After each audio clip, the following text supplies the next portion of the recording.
बाबा बस्तीनाथ जी की आज के इस बहुत ही ऐतिहासिक और सांस्कृतिक कार्यक्रम में हम सब के बीच में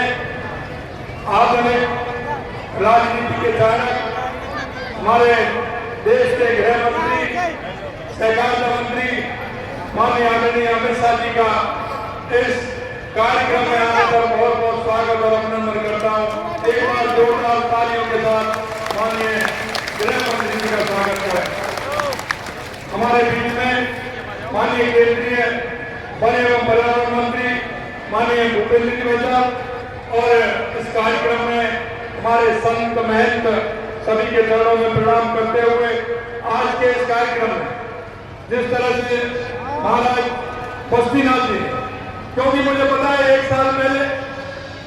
गोविंद देव जी के मंदिर से उन्होंने यात्रा प्रारंभ की थी और मैं कह सकता हूं कि उस यात्रा में भी बहुत बड़ा जन सैलाब था। जिस तरह के कार्यक्रम हमारी संस्कृति के लिए, हमारे उस विचार के लिए, हमारे सनातन के लिए ये आयोजन होते हैं, ये आने वाली पीढ़ी को भी सजग करते हैं। मैं श्रद्धेय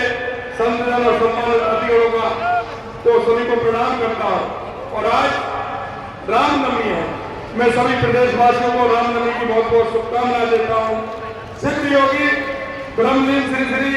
1008 बाबा बालकनाथ जी महाराज को भी नमन करता हूं और उनके आशीर्वाद से ही पिछले 11 अप्रैल को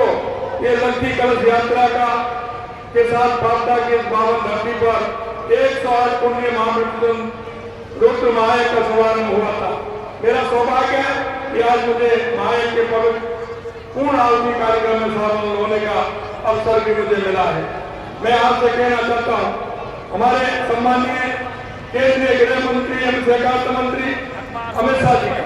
राजस्थान की धरती पर रहने से स्वागत तो करता हूं,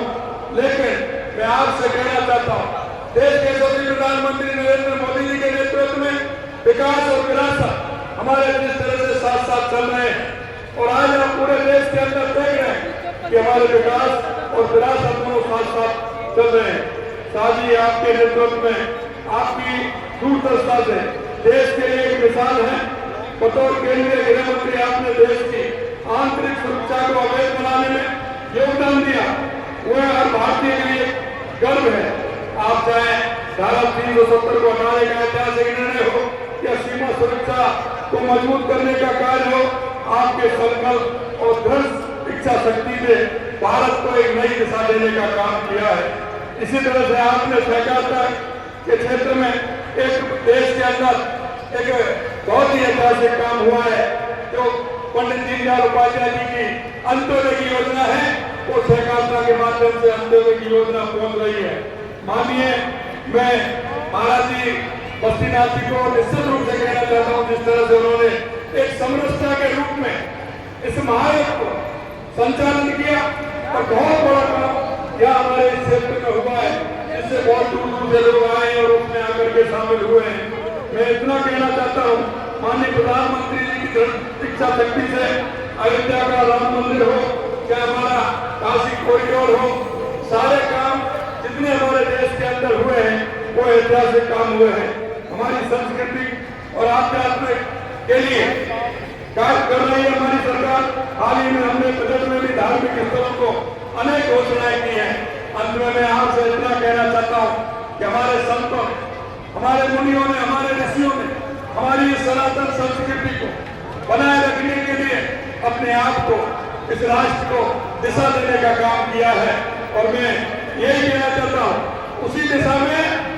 महाराज हमारे बालनाथ जी ने एक आने वाली पीढ़ी को दिशा दी है, क्योंकि ज्यादा दिन पहले नहीं, थोड़े दिन पहले ही आपने देखा होगा बालनाथ जी महाराज किस तरह से अपने हर क्षेत्र में उन्होंने एक सांस्कृतिक संस्कृति को भी मजबूत किया, सनातन को भी मजबूत करने का काम किया है और उसी में महाराज बस्तीनाथ जी लग रहे हैं और इतना बड़ा कार्यक्रम का आयोजन किया है।